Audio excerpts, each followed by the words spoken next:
Everyone. I'm Zhang from MIT. I'm going to talk about training multi-layer over-parametrized neural network in subquadratic time. This is a joint work with Zhao from Adobe Research and Ruizhe Zhang from Berkeley Simons Institute for the Theory of Computing. So I will start with the motivation of this work. So deep learning has been a very successful model in machine learning in the past decade. And it is arguably one of the most successful paradigms. And the deep neural networks with nonlinear activations usually provides very good training and testing error. And to train these networks, it usually suffices to use simple and fast first-order methods such as gradient descent, SGD, and accelerated gradient descent variants. But from a theoretical perspective, it is not easy to explain why simple first-order method actually works for these neural networks, because the loss function is essentially non-convex and nonlinear, and we have very limited toolbox when handling complicated loss functions. Um, However, one of the regime that we can prove the convergence of this training algorithm is when the neural network is so-called over-parametrized. So what is over-parametrized? Informally, think of over-parameterization as the number of parameters in the model is much larger than the number of data points, the dimension of the data points, and other data-dependent parameters, such as, let's say, the radius of your data set. Formally, given n training samples, each of dimension d, we think of our model as a neural network with L layers, each layer with m neurons.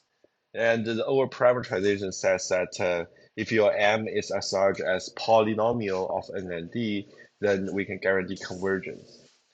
So pictorially, we can see the model through this picture. Suppose I give you, for simplicity, suppose I just give you one data point, x of dimension d. The network has L layers. Each layer has M neurons. So if you think of this everything as matrices, the first layer is a matrix of size M by D, and the subsequent layers are M by M weight matrix.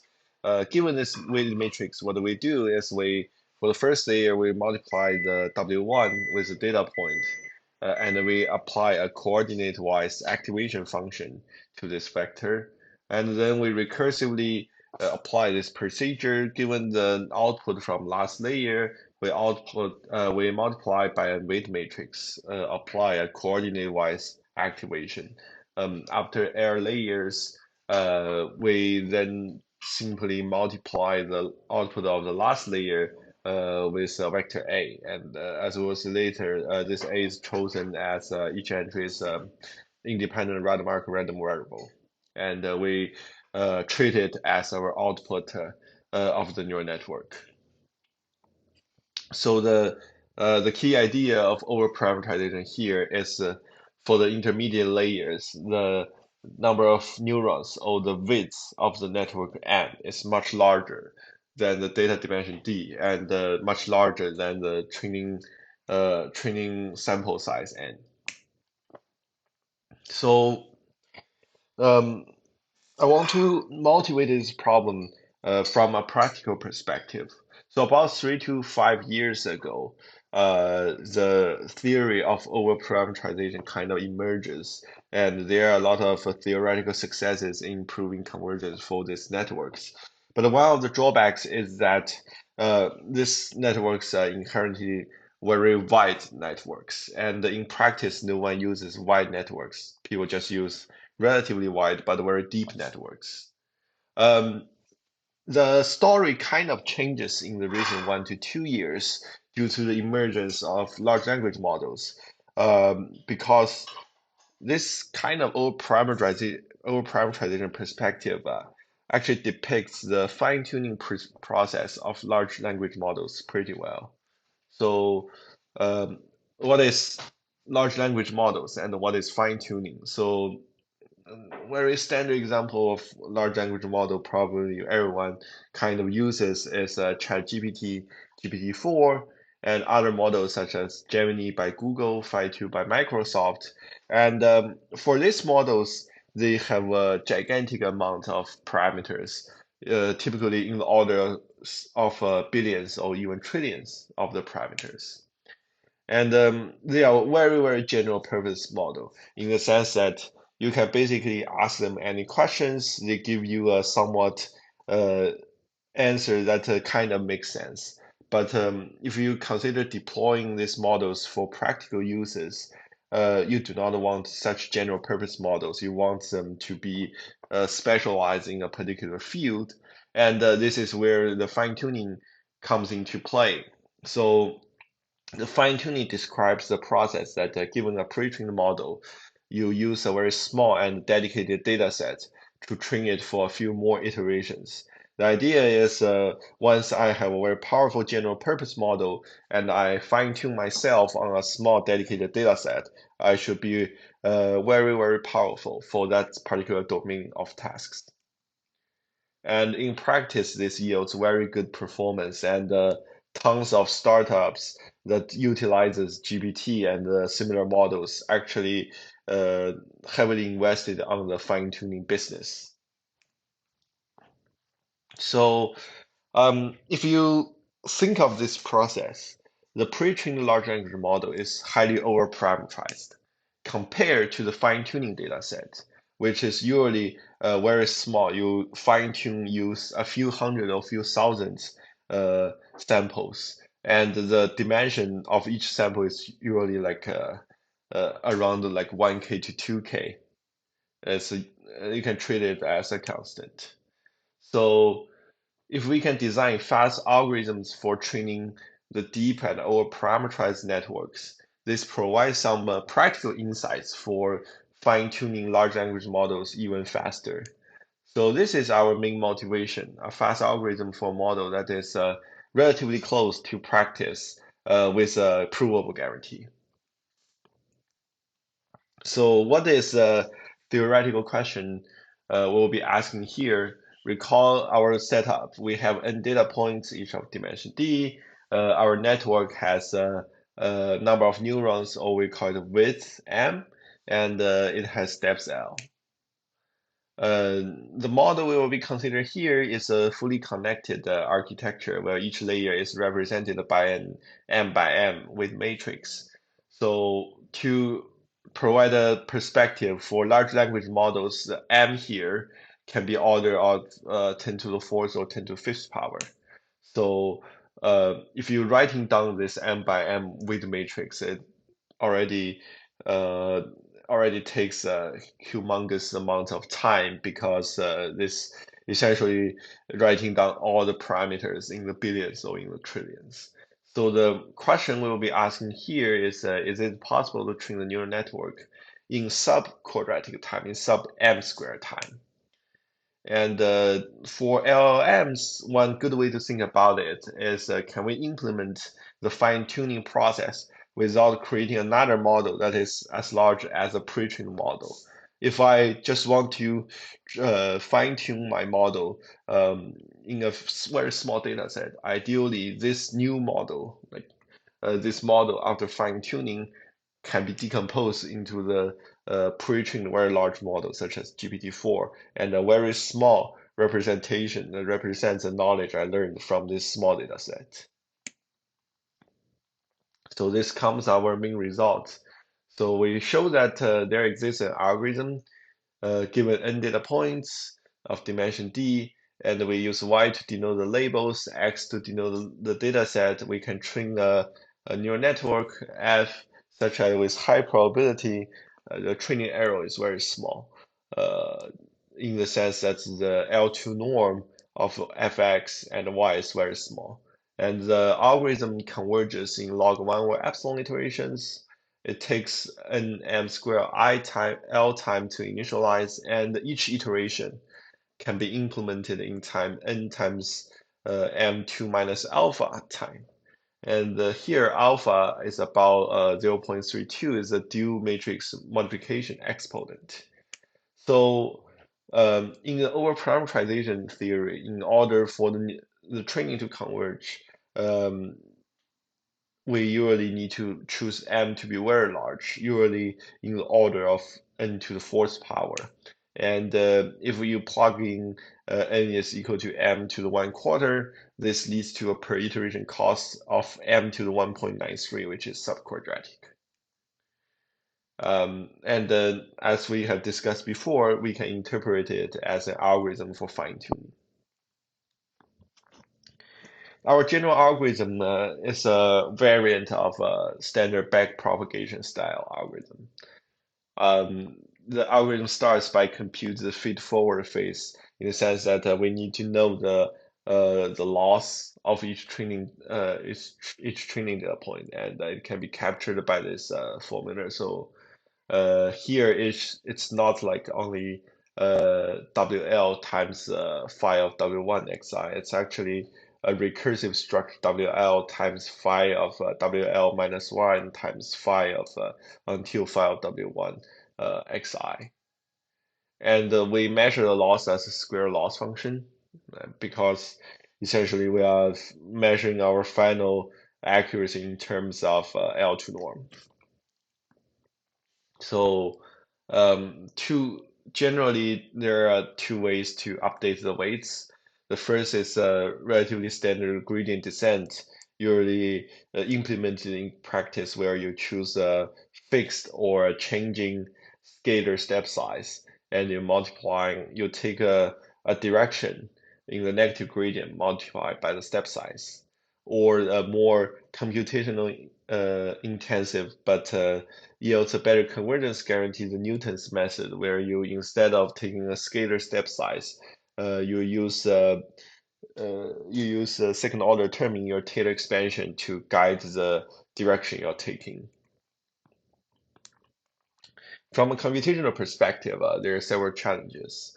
We need to compute the W times H, where W can be think of as a dense weight matrix, and the H is changing for each iteration. So because W is inherently dense, this already takes a theta of m squared time. If we do not have any structure on H, this is unavoidable. And recall that computing the W times H is essentially a step in the feed-forward path. If we want to do backpropagation, we need to compute the gradient and Hessian. This becomes even more difficult if we cannot address this issue. So let me give you a taste of how does the gradient looks like. The gradient looks like this very complicated form is a summation over all the data points. It is the arrow, which is captured by this ft minus yi times d. D is a diagonal matrix, which I will define later. And this product over all the weight matrix by d and multiplying by the last layer a. And then we take an outer product with ith data point. Here, d of ik is the gradient of the ReLU when you multiply by the weights by the previous layer output. So let's focus on the first issue without worrying too much about gradient first. Note that if we want to compute WH, this already takes m squared time. Even though we can show that the change to the W, meaning that the gradient has a certain structure such as sparse or low rank, the initial W is very dense. And recall that our H is changing each iteration, so unavoidably we need to multiply by a dense W with an unstructured H, takes m squared time. So how do we fix this issue? So in our network, we focus on a more traditional architecture where the activation is so-called a ReLU activation, where we take the max of x and 0. This combined with the initialization of weight matrix can only guarantee that with high probability only half of the entries of H are 0. But this is not asymptotically, because even if you kill half the entries, you still have O of M entries that are non-zero. So instead, we employ the activation that guarantees a sparsity called shifted ReLU, where instead of activating when the value is greater than or equal to 0, we're only activating when it's greater than or equal to B. Otherwise, we just set it to 0. So this activation can be think of you truncate all the value that is smaller than B to 0.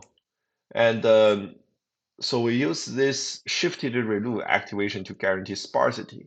And one of the key uh, result we have is if we can choose this B properly, namely in the order of around like the log of square root of log M, we can ensure that the number of non-zero entries, the activated neurons, is only in the order of M to the 0.08, and this is strictly sublinear.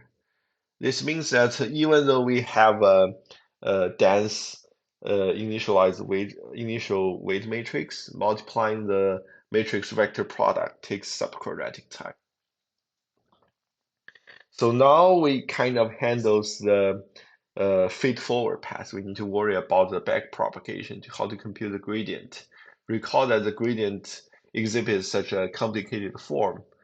But if you kind of ignore the complicated interaction here, this is essentially a sum of n rank 1 outer products. Therefore, the gradient is only rank n. And if you recall, in the over-parametrized network, m is much greater than n, and the dimension of the weight matrix is m by m. This means that the gradient is low rank compared to the original weight. And this motivates us to develop a scheme that updates the gradient in a lazy fashion. So the procedure looks like this. If so for each iteration, we maintain an initial weight W and a change of weight delta W. And then we compute the gradient and rank an object. We aggregate this rank an object into delta W. So if the delta W has a relatively small rank, then we just maintain it as is. On the other hand, if the rank of delta W is large enough, we compute the delta W explicitly, and then we push this delta W into W, and we restart the whole process. So what's a sweet spot for us to do this kind of operation? We show that when you accumulate a rank is n to the alpha, well, here should be m to the alpha instead of n to the alpha, where alpha is the dual matrix multiplication exponent. The idea is when you're multiplying a matrix of size m by m with a matrix of size m by m to the alpha, this only takes m to the 2 plus little o of 1 time using fast rectangular matrix multiplication. So we have this freedom to accumulate rank to m to the alpha, then do an update in a very fast time. And you can imagine an amortized scheme that utilizes this fast rectangular matrix multiplication to achieve a subquadratic cost per iteration for the update. So using the two ideas I described above, it already provides an algorithm for implementing gradient descent. So we ask, can we go beyond gradient descent? And can we compute higher order information in subquadratic time? This looks even harder. And one of the very natural object to look at when you're working with the over-parametrized neural network is the so-called neural tangent kernel. Our algorithm, our second order algorithm, will be based on using the neural tangent kernel to implement a variant of the Gauss-Newton method. So to begin, I need to define the Jacobian matrix with respect to the else layer at time t. This is essentially you compute the gradient of your loss with respect to each of the data points, and you compute the gradient with respect to each layer, and then you take the vectorization of each of the gradient. And this is a matrix of size m by m squared. And the update rule of this algorithm is you compute the JLT transpose, the n by n matrix takes the inverse, and then you take the JLT transpose. Then you multiply by this vector, and this is your update. So you can view it as a variant of Newton, but instead of use the Hessian matrix, we use Jacobian for the update. How do we develop a fast algorithm for this equation? Note that there's a step that you need to compute the JLT transpose inverse times a vector. And we can treat this step as solving a regression in the sense that we are looking for a vector G such that JLT transpose G is equal to Ft minus Y. Of course, it we cannot even afford to write down this matrix JLT because it records a matrix of size n by m squared. Writing it down takes n times m squared time. So our idea is we use randomized sketching to resolve this issue. We Instead of solving this regression problem exactly, we inject randomness, and we use randomized smaller matrix to make the problem can be solved faster. As we said before, this is necessary because writing it down already takes prohibitively large time. And we will show how to solve this regression up to epsilon arrow in time O of mn plus epsilon to the -2 times n to omega time, which is much faster than mn squared. So recall that our gradient can be written as a sum of n rank 1 order products. So I write it as sum of I equals to 1 to the n ui vi transpose.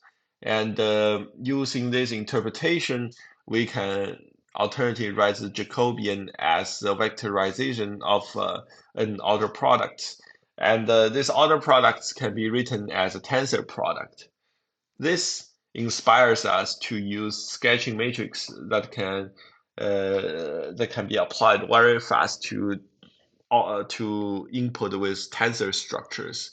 So the so-called tensor SRHT, subsample randomized hardware transform matrix, it's a mapping from Rm by Rm to R of S, such that we can guarantee that once apply this S to each row of the J, we have this very strong spectral approximation guarantee.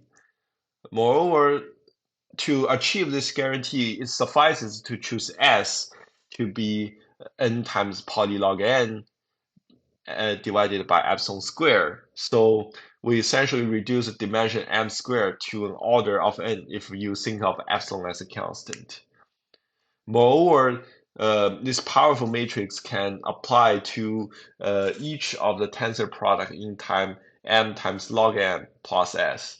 So in total, we can compute s times j LT transpose in time nm plus epsilon to -2 times epsilon times n squared. So, and then to solve the regression, you can imagine you just need to invert this n by n matrix in n to omega time. And well, that gives you an algorithms that implements Gauss-Newton method in subquadratic time. Very nice. So we need to talk about how do we show that our algorithm actually converges for over-parameterized networks. As we said before, we utilize this equivalence between an over-parameterized neural network and the neural tangent kernel. So the idea is when you are training such network, it's essentially equivalent to perform a kernel regression on the NTK. So the deep neural network corresponds to a multi-layer NTK in contrast to the two-layer NTK, which is most widely studied in the literature. The strategy is to show that the smallest eigenvalue of our discrete NTK, which is a Jacobian, can be think of the grand matrix formed by the Jacobian during the course of the algorithm. It's very close to the continuous NTK, which is mainly used for analysis during the initialization and during the optimization process. If we can establish this equivalence, we can then conclude that training the discrete NTK is equivalent to solving the kernel regression of the continuous NTK, and that guarantees the convergence. We need some extra ingredients here because standard NTK analysis, they do not care much about runtime, but we need to ensure the sparsity is preserved during optimization. And this motivates us to consider a tool by Alan Zhu, Li, and Song, um, which states that the change to the gradient of the ReLU applied to W times H is sparse during optimization. And this, in conjunction with our sparse activation function, ensures that the vectors that we're working with is sparse during the initialization and during the course of optimization. And we want to note that all the analysis we have discussed above is based on a very classic regime where the activation is a ReLU activation. But we use a sparser activation to ensure the vectors are relatively sparse. So we need to show that the whole scheme also works when you switch the activation around. So the initialization process for over-parametrized network is to initialize all the weight matrix to zero mean Gaussians with variance 2 over m. And when we use a shifted ReLU activation, we can alternatively view it as initializing everything to using the truncated Gaussian distribution. And the key result we prove it that is even with the truncated Gaussian, the initial vector h still has a L2 norm very close to 1, holds with very high probability. But what are we treating here? We are treating the success probability, but the success probability we are treating is only very mildly. So the essence is that using a shifted ReLU guarantees a sparsity, while it mildly hurts the probability, which actually does not matter too much during the course of the algorithm. So to put everything together, we prove using a double induction that if the weights do not move too much from the initialization, the training loss decays geometrically. And on the other hand, if we can guarantee that the training loss decreases geometrically, then the weights do not move too much. And using these two statements to push one another forward, we show that the algorithm has a geometrically decreased training loss, and therefore it guarantees to converge in log1 or epsilon iterations. The caveat here is that the training dynamic of the intermediate layers is dramatically different from the last layer. Therefore, our algorithm, in order for the analysis to go through, we resort to last layer training. This is quite different from other works based on NTK. And to summarize our result, we present an algorithm that trains a deep and over-parameterized network in subquadratic time per iteration. We prove the convergence of the training via a novel adaptation of the sparsity of NTK and using truncated Gaussian analysis. Our result could be interpreted as a handbook for designing data structures for the fine-tuning procedure of large language models. Some future directions of our work. So if you note that in order to achieve a fast algorithm and convergence, we have to use a shifted ReLU activation. So one natural question is, can we go beyond ReLU to activation that is more close to a large language model, such as the Gaussian arrow linear unit? And more generally, can we develop a convergence theory for models that is more closely related to large language models and transformers? To the best of my knowledge, I don't think such thing exists, even though there are many theories that try to understand the power of transformers. And that's it. Thank you.